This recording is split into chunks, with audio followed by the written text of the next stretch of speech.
evening, friends, and welcome to Sleepytime Tales, a podcast aimed at helping you to get a good night's sleep.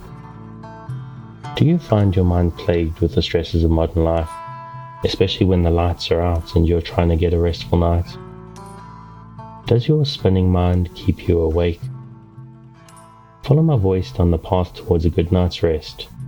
Listen to me tell a story that will keep your mind from wandering to your daytime problems. The ones that you can't solve right now and will be easier to solve well rested. Listen to my voice and allow yourself to drift, following the twists and turns of the story, but slowly letting go and drifting into sleep. Before we go any further, I'd like to have a little bit of a chat to, all of your listeners, but this is mostly aimed at people who have been listening to the show for a while. Are you finding the show helpful? Am I helping you or people you care about get a good night's sleep and help you to deal with the challenges of modern life a little bit? If I am, and very importantly, if you have the means to provide me a little bit of support, I'm asking you to help me grow the show by supporting me on Patreon. My first priority is to do a little bit of an equipment upgrade. I want to do some work to improve the sound quality of the show. I think I get it reasonably okay, but I feel like if I start with the basis of something a little bit better, can improve the sound quality a bit more, and maybe people who discover the show will be more inclined to stick around if it sounds a little bit better. I'd also like to cover my monthly costs. They're not extensive, but I'd like to cover those and maybe upgrade a few of my services that I'm using free versions of, so that I'm not out of pocket every month and I can also again help to grow the show. And also, in all honesty, I ultimately do want to do the show full time. I'd like to do more episodes and spend the time to be able to do a little bit more creative work rather than what I'm doing at the moment. I think what I'm doing at the moment now is solid and enjoyable, but I feel like I can do more if I had more time. So this is obviously very long term. This is going to be years before it happens, but I really would like this to be full time. If you could support me to the point, to you, the listener, could support me to the point that I don't need to have a full-time job, I could, like I say, do more for you and do more for other listeners. So if you do have the means, and it doesn't take a lot of means, you can support me on the Patreon at patreon.com/sleepytimetales from as little as $1 a month. Even one single dollar does help me. And even if you can give me one single dollar a month, you get some real benefits. Every week I do a catnap bonus episode, which I release on Radio Public. Those are also released to all listeners on Patreon. So from as little as $1, you can get an extra bonus episode every week. I'll also, if you sign up, I'll give you a shout out on the next episode after you join up, and list you on the website as a contributor, as a patron. Now, if you can spare the value of a cup of coffee and support me to the tune of $5 a month, you get all of those benefits, plus you get promo-free and story-only edits of every main episode. And also, as a bonus to new patrons, probably up till the end of November, I'm going to send out handwritten postcards. I picked up some fun touristy ones and sent them out to my current $5 backers, actually today as I'm recording this. A couple of weeks ago, actually, as you're listening to it, because I'm recording this one in advance at the moment. But the main thing is, aside from the benefits you get as a backer, which are real, I think the main purpose of a Patreon is, if the show is helping you and if I'm helping you, it's in your interests and the interests of other listeners if you have the means to provide a little bit of support. You may get your bonus episodes and stuff, but the main thing is that you can help me keep this show coming, help me keep it free, help me keep it available to all listeners. Oh, and I nearly forgot, I am doing another little extra incentive. If I reach $50 a month on the Patreon by the end of November, I'm going to do a bonus video episode. The video will be released to all patrons, but the audio from that episode will be released as a bonus episode for all subscribers in January. But now, what if you don't have even $5 or $1 a month to spare and you would like to provide some support for the show?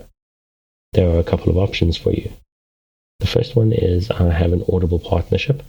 If you go to the link in the show notes, audibletrial.com/sleepytime, you can sign up to get a free audiobook, which is yours to keep, and a 30-day free trial at Audible, which is handy for you and gives me quite a nice little kickback, which will help me cover costs. And very importantly, if you do this, please let me know.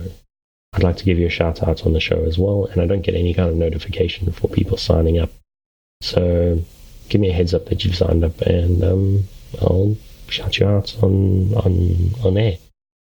I'd like to support my supporters, and I'm very happy to give people credit for helping me out. Another thing you can do as well is the aforementioned catnap episodes, the minisodes that I release every week, go up on Radio Public. If you listen on there, on the app, on your phone, on either iPhone or Android, then I get a little bit of a something for those. If you listen to the show or the catnap episodes, I get a little bit of something. And it's also quite a handy app as well. It's very nice. The Radio Public does good work in their UI, some very good discoverability features. So it's even worth checking out, even outside of supporting Sleepytime Tales. And last but not least, obviously, the music in this episode, and thus far all episodes, is Undesir by Kumiko. Their music is available on the Free Music Archive. I've linked their website and their Patreon in the show notes, as they've got some very cool stuff which they've released under various names that I highly recommend you check out. Thanks very much, and back to the show. So what exactly is Sleepytime Tales? What is it for? It's a bit of a strange idea, isn't it? A podcast that you're supposed to fall asleep to. But lack of sleep is a health crisis in the 21st century, and this is a podcast that is intended to help those it can to get a restful night. Do you find yourself lying awake at night with your mind spinning and your emotions in turmoil? Is anxieties and stresses keeping you awake in the middle of the night? Do you wake up in the middle of the night and find yourself not quite able to doze back off at 3 a.m.? I'm here to help. My name is Dave, and I'm a narrator, here to help you into a restful night. I'm someone who has struggled to sleep ever since I was a baby. My parents had sleepless nights with me for many years, and even once I got old enough not to bother them anymore, I always struggled to sleep. It was only in the last few years that I discovered the tendency for droning male voices to act something like a sedative for me. I discovered it when I used to lie in bed at night and listen to podcasts and find myself waking up at the end, having missed most of what happened. And eventually I realized that there were podcasts out there actually intended for that specific purpose. When I discovered a couple that worked quite well for me, but whenever I recommended one in particular to other people, they didn't enjoy it. They didn't like the narrator's voice, and I thought to myself, I've got this boring, deep, drony voice. Maybe I can use it to try and help some people, so I started up Sleepytime Tales. Every episode has this long, frankly quite boring intro, and it's here for a reason. Well, it's here for two reasons. The first one is for me to explain the whole idea of this podcast to new listeners. It is a bit of a strange thing to explain to people that you're supposed to listen to me and you're supposed to fall asleep halfway through. So I need to explain the point of it to them so that they can get a grip with it. And for people who've been here for a while, it becomes, for them, it's become part of the whole process of getting yourself ready to sleep. So it's the chance to turn your lights out and make sure your room's warm but not too warm, and have a glass of water and brush your teeth and basically prepare yourself for the whole process of trying to get yourself to sleep.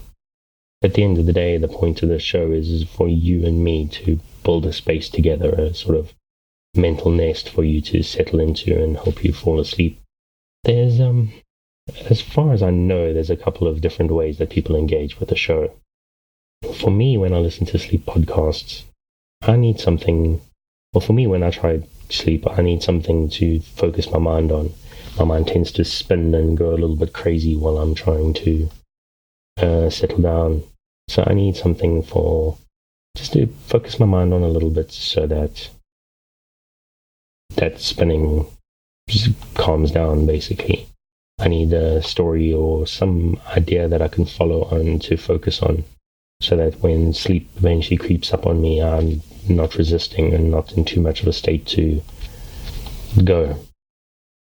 For some people as well, sometimes my droning voice really just functions as background noise, basically.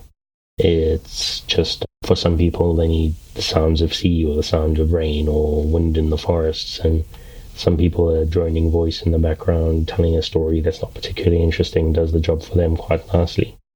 Tonight we are having the first episode of a new story that I'm starting. It's a story, it's basically a even more boring ripoff of Downton Abbey, if I'm going to be completely honest with you. It's a story about a family moving into an old manor and the relationships between the family and the servants and service staff that live and work there already. That probably doesn't sound like a particularly interesting story, and it really shouldn't be. The idea is that the idea of these stories is that they're a little bit interesting, but not they're interesting enough to hold your attention, but not so interesting that you just are wrapped and not able to resist, or not able to fall asleep because what you're listening to is so interesting. Now, obviously, I'm hoping that you're asleep before the end of the episode, but it is very important that you don't feel pressurized. If this is your first night with me, and it's very possible it's not going to work for you. It may take 2 or 3 nights for you to get used to this whole idea of listening to some guy drone on in your ears in the dark. My voice may seem strange to you. I may have a slightly different accent, something that you're not very familiar with. Maybe one episode, especially if it's your first night, just isn't long enough. With me now, when I listen to my sleep podcasts, I'm usually asleep before the end of the intro. It's almost like a stimulus and response thing that hits me, but it took me a while for these things to start really working. It would take me sometimes a couple of hours. The main thing, though, is you need to relax. If you're new to the show and you're prone to late nights lying, staring at the ceiling, this may take a while to work for you, so be patient and relax into it. Queue up a few episodes, or just what I do with podcasts, these sort of things, is just let them run all night. I lie in the dark with my earbuds in and I just let them go. Sometimes when I wake up at 3 a.m, the podcast is still running and I just pop my earbuds back in because they're probably fallen out. And I let the voices take me back to sleep again. Sometimes I wake up 30 minutes or 60 minutes before my alarm goes, and I put the earbuds in and sometimes I fall back asleep, and I've got to tell you, if that works out, that sometimes is the most satisfying part of my night. There's just something about allowing yourself to just completely relax right before the alarm that is satisfying on an extremely deep level. So that's the basic idea for you if you're new to the show. You relax, you lie in the dark, and while you do that, I'll tell you a story. So relax, dear listener, my nighttime friend who's elected to lie in the dark listening to my voice. One thing I promise you is you'll always be safe with me. I'm here to help you relax, to improve your life in a small way. Or maybe it's not so small.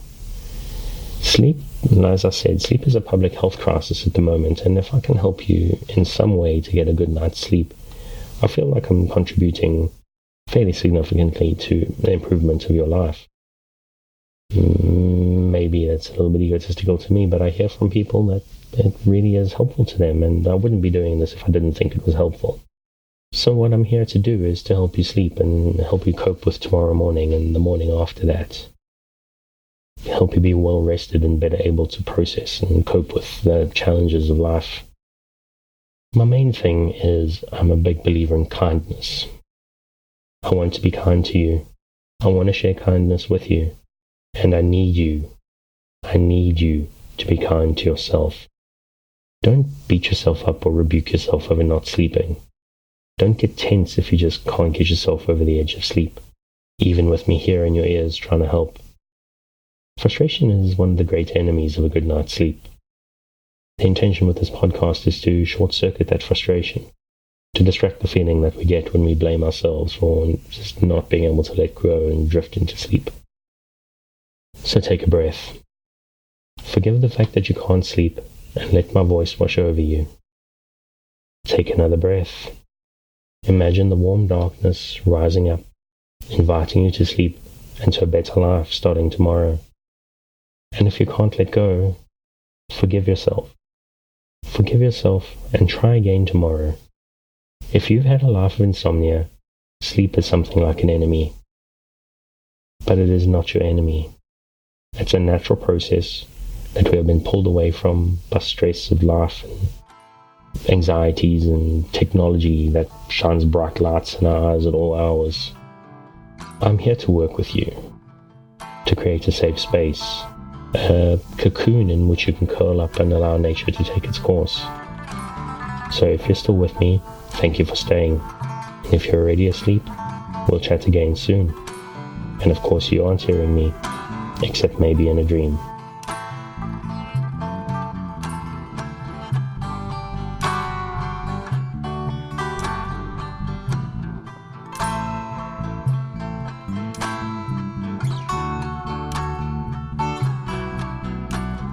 Southcliffe Manor, Episode 1. The New Family. The grand old house of Southcliffe Manor was in quite a state. The former family of nobles, the Southcliffe family, the Earl and his descendants, had been forced to sell the house off due to generations worth of financial problems and financial mismanagement. It was quite a sad thing for the staff of the house, because many of them had grown up with the family, and many of them were from generations of family that had been in service to the original Southcliffe family. There was a bustling activity at the time as the movers were bringing in some of the furnishings from the new family, the Harpers. Mr. Garvey, the butler, who had been in service for the better part of 40 years, and who was the fifth generation butler for the occupants of Southcliffe Manor, was not in the best of moods. He wasn't very fond of the idea of new owners at Southcliffe. He was a traditionalist despite being a working class man from a long working class family, and with many other working class and similar family members in the nearby town. But he was a traditionalist above all, and he did not really approve of a nouveau riche family moving in from the city, particularly not a family whose money was made in entertainment. The new owner of the house, Mr. Julian Harper, was a very well-known record producer who had been very successful recording for a lot of the top artists of the 80s and 90s, and was still very current with a lot of modern musicians, although he didn't do very much recording himself anymore. But it was very unbecoming to have a musician and family move into a house of this age. The foundations of the house went back to some believe the 10th century. Most of the house had been built in the 17th and 18th centuries, except for one of the extensions that was built in the 20th century in the 1950s. That was not a very popular part of the building. It was a very ill-considered sort of extension, and not many people liked it very much. But it was still part of the house, and Mr. Garvey respected the house and the family that he felt, at a deep level, truly belonged there. But despite the fact that they belonged there, sometimes even the oldest of money does run out. Bad investments and generations of wasteful spending mean that old fortunes don't last forever if they're not looked after very carefully. The last Earls of Southcliffe had been taken for a ride by a couple of pyramid schemes, and Many of the children of the family were wastrels and wasters who just blew through most of their inheritance. They were probably not going to end up on the streets, as that sort of thing didn't really happen to nobles or families, because poor is poor, and they were not poor. They just couldn't afford to keep the house anymore. They still had their apartments in London and their apartments in New York and holiday homes in France and Spain. But the old family manor was too expensive to maintain, and the servants were too much of a drain on the family's limited resources. So Mr. Harper and his family had taken on the house, and even surprisingly to many, had decided to keep the servants. Mr. Harper didn't seem like the type to want to be waited on, but he was a kindly man who felt that quite possibly the servants weren't really equipped for the outside world, particularly those who had been in the family who had been serving the original Southcliffe family for generations and decades on their own. So Mr. Garvey was grateful that the service staff and himself had been retained. But again, he's a traditionalist, and after generations in service, it didn't feel right for him to work from a family from common origins. After all, they'd been serving noble families, the Southcliffes and several others, for a long time. He had brothers and cousins also working as butlers in various other families in the local areas, and his was the first house to be sold to outsiders. So his reputation had taken something of a dent, to be honest, by now working for a family of musicians, well, a musician and his family. Mrs. Fitz, the housekeeper, was almost as traditional as Mr. Garvey, but the Southcliffe family, in the time she had been working for them, had become rather staid and a fearful lot. They were not used to worrying about money and the like, so they didn't deal very well with stress and concerns. So they basically became rather insufferable over the last few years, and Mrs. Fitz loved the children dearly, that she had practically been a second mother to many of them. But when the time came for them to move on, if she was honest, there was a certain amount of relief there. Noble families often can't deal very well with changing worlds.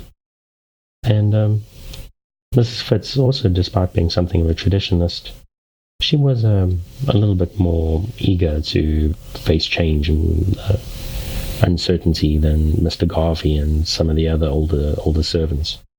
Mrs. Fitz was looking forward to spending some time with some new people. The children that she'd met, well, she'd heard that the children were rather good. She'd met Mr. Harper, Mr. Julian, and Mrs. Harper and Mrs. Evangeline when they had come several times previously to take a look at the house. The Harpers had insisted on meeting the senior staff to get a feel for what they were like. They seemed from early on to consider the servants, the service staff, to be very much part of the package.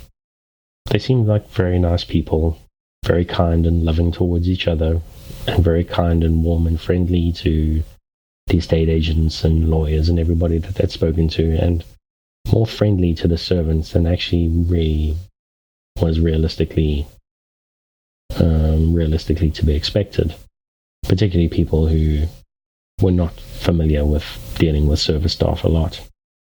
They seemed overall pretty respectful of the house. They fell in love with most of the fittings and the house as it was. Its 17th century and 18th century constructions. They were less enamored with the extension from the 1950s, but they seemed to have some plans for it. The main body of the house, though, the traditional areas, they seemed eager to leave pretty much how they were. They were going to get some of this furniture restored and some other suitable stuff brought in. But overall, they were going to be very respectful. There was no plans to turn the whole downstairs into an open plan, something out of an architectural digest or anything like that. But they were, however, eager to update the plumbing. Some of it is possibly even centuries old, and they were very eager to have toilets that functioned and flushed well, and very good hot water. So they were eager to do their work to make the place more livable and more pleasant to be in, while leaving the character and the nature of the place very much intact. Mrs. Fitz happened to overhear the Harpers talking about the plans for the extension, the part that was built in the 1950s. She hadn't mentioned to Mr. Garvey because he was very stressed about the whole situation already, and he probably wouldn't deal very well with finding out that part of his beloved house, even the ugly part that he didn't really like very much, was going to be turned into a recording studio. That section was being converted and laid out with a few extra small guest rooms and a couple of large recording spaces being well treated for Mr. Harper to host bands to come and play in. There was another reason, however, that Garvey was grumpy besides the new faces that he wasn't really quite able to deal with. He was busy watching the main reason for his grumpiness right now. Young Thomas Anderson, the one footman, was busy putting up Halloween decorations. Now, Mr. Garvey was not fond of the encroachment of foreign events. Halloween being an infernal American celebration, he really did not approve of it in his beautiful old house. But the Harpers were moving in October and wanted to have a combined housewarming and Halloween celebration. So Mr. Garvey, despite his lack of enthusiasm, was doing his part to try and make it as successful as possible, despite his distaste. Decorations were going up surprisingly early because the Harpers wanted to spend some extra time fine-tuning the decor before the night of the party. So here they were in the middle of October, putting up paper pumpkins and black paper witches and fake cobwebs. Mr. Garvey didn't approve of that because the housekeeper spent a lot of time fighting real cobwebs, so putting up fake ones really didn't seem like the best of ideas to him, particularly with sitting there 2 weeks in advance. Well, the maids would probably get away without dusting for a while because that would interfere with the decorations. That was another thing Mr. Garvey did not approve of.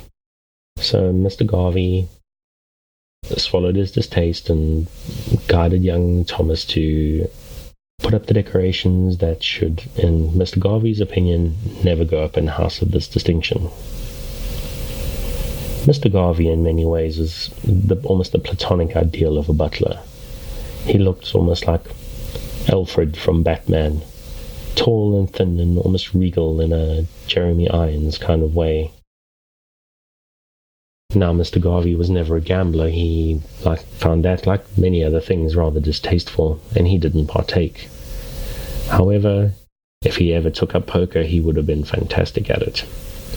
His poker face was something par excellence.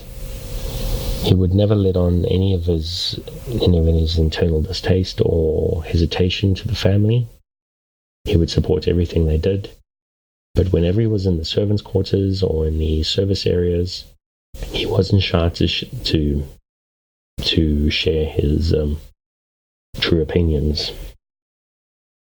But he watched as young Thomas, along with Master Benjamin and Miss Cecily, the children of the Harpers, made many changements and adjustments to the decor over the 2 weeks between the time the Harpers moved in and the planned celebration. Almost every day, it seemed, a new delivery of decorations came in. New shades of pumpkin and fancier glowing skeletons and large glowing Frankenstein's monsters were unloaded and set up in the halls and moved and shifted around and packed away if they were found to be unsuitable. Thomas, the footman, was pulled off his more regular duties to do this. He spent a lot of time climbing up and down ladders and moving decor and moving bunting and making changes under the direction of Mrs. Harper. Master Benjamin and Miss Cecily were also very hands-on with this whole process.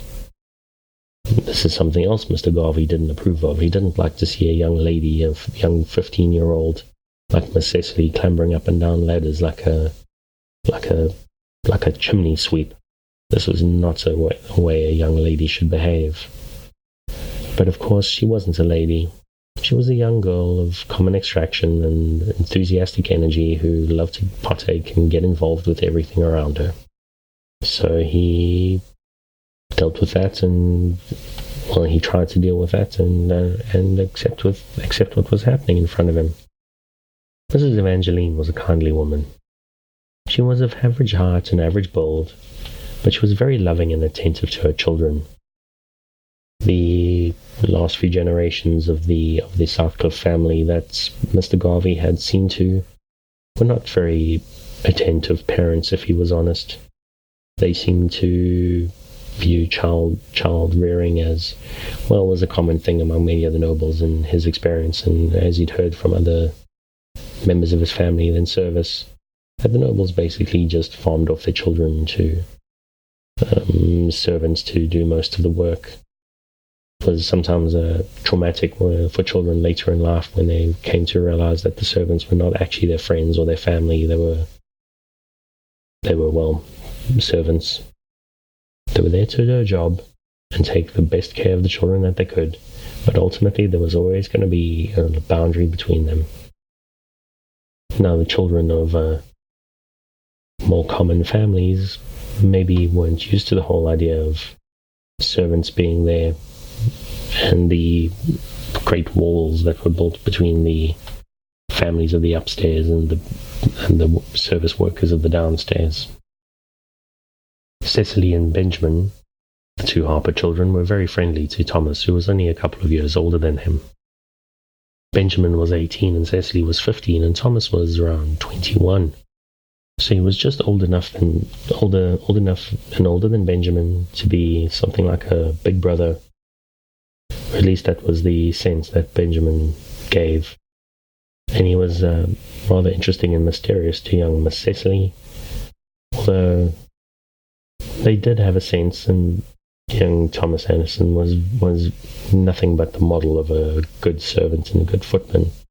He was friendly to the children, but made it clear that they were not friends. At least that's how it seemed every time Mr. Garvey was around. He did let his guard down a little bit when he was alone with the children or with the family without the butler glaring at him. And sometimes even when Mrs. Fitz was around, he was probably friendlier than Mr. Garvey would have approved. Mrs. Fitz liked young Thomas very much. He was a good boy, very kindly type. So she maybe didn't quite support his familiarity with the children, but she understood it, and she realized that the people that were moving in now were very different to the ones that they were all familiar with, so she came to understand that they needed to be treated somewhat differently. Eventually the night of the party came around. It was the 31st of October, Halloween night, and the events that they'd been building up to for the last 2 weeks started to come together. Mr. Garvey and Mrs. Fitz, among most of the servants, declined to wear costumes. They appeared as 21st century service staff because that was the most appropriate thing. For one thing, they couldn't be confused with revelers at the party if they were in their uniforms. Of course, a few people did think that they were in costumes because most of the guests at the party were not people from noble families who are not really used to the whole service staff thing. So many of them, drunken guitar players and singers and drummers, were very complimentary of Mr. Garvey and Mrs. Fitz's costumes. Mr. Garvey usually glared at them and said, "This is not my costume, this is my uniform." Mrs. Fitz, however, usually just took the compliment for what it was. She appreciated the enthusiasm of people.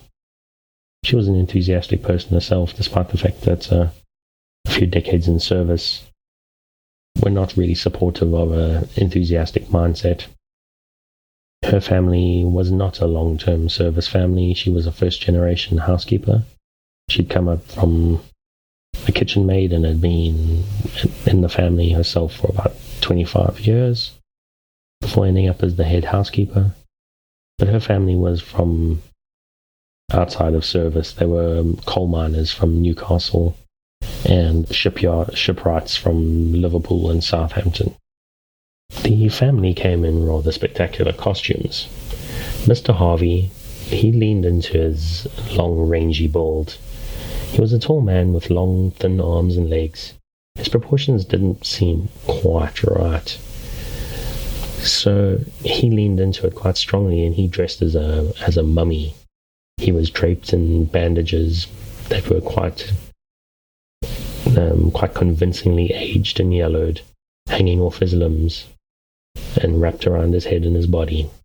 He had a few extra little pieces of Egyptian costume jewelry, stuff he had picked up on a trip that he'd taken to Cairo a few years ago.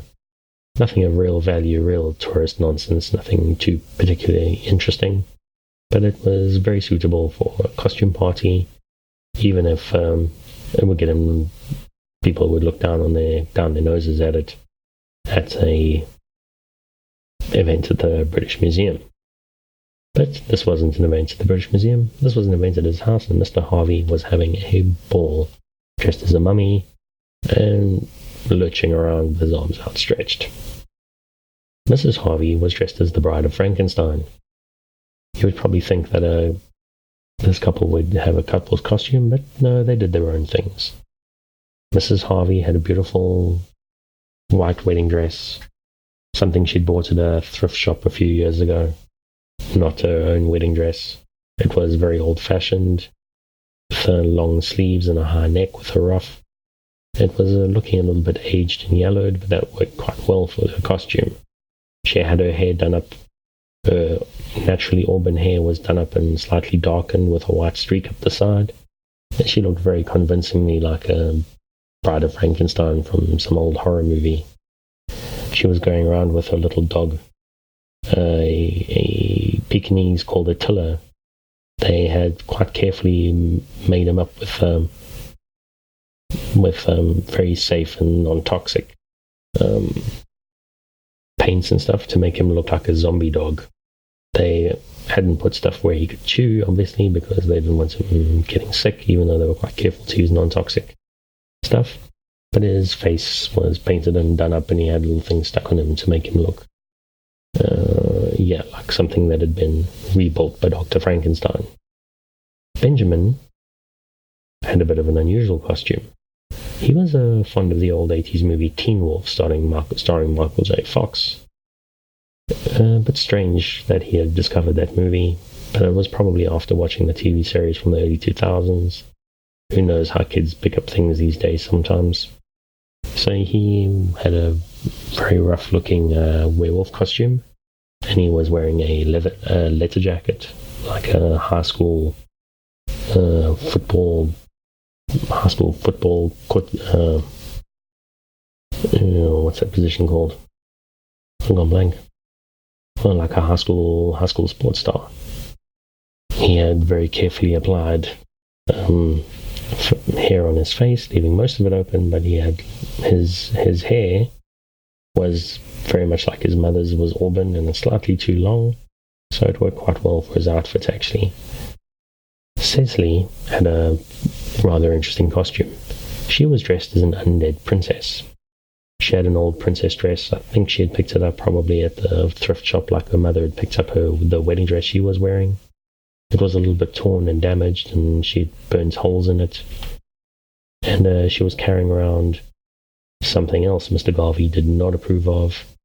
A surprisingly realistic looking, what looked like a decapitated head of a prince. This princess probably decapitated her Prince Charming rather than letting him rescue her.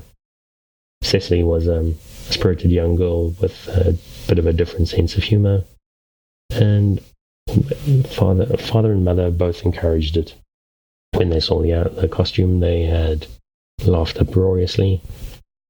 This was a young woman who was going to look after herself quite well, and definitely not brook any nonsense. There were about 100 guests had come. About 15 of them were staying over at the house, The balance were staying in hotels and B&Bs in the neighboring village of Rose-on-Water. Almost everybody that came in very well-done costumes. There was all sorts of people. Most of them were from the music industry.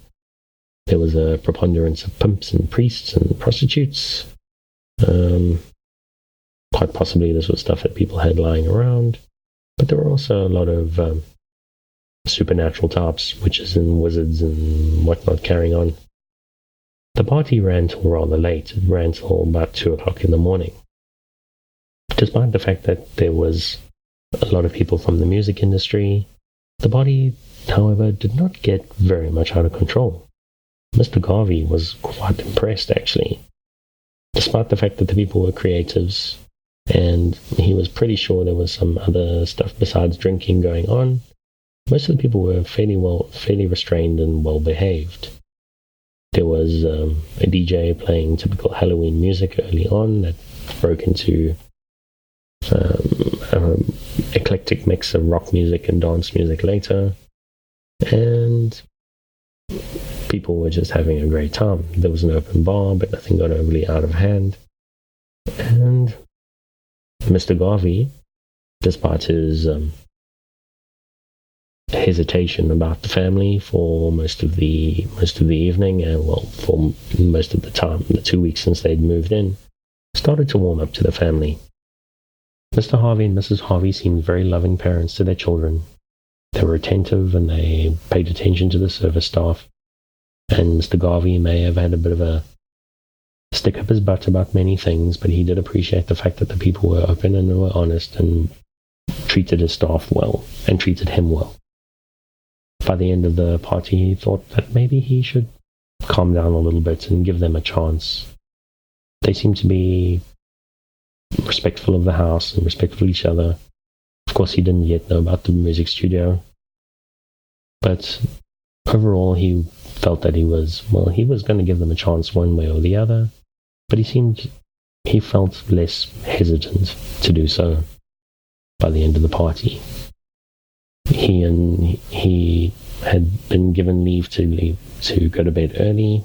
He wasn't expected to stay up till 2 a.m. for the party. He left at around 10 p.m. And although he could sleep through pretty much anything, he had stayed up and listened to the events of the party to keep a sort of ear on things. This was, after all, the first one since the family moved in and the Southcliffes had moved out. So he wanted to make sure there wasn't going to be any kind of disaster, and to be honest, he was rather pleased. Felt a little bit more secure and happy about the future of Southcliffe Manor and the future of his staff and himself and Mrs. Fitz. And that's it for tonight.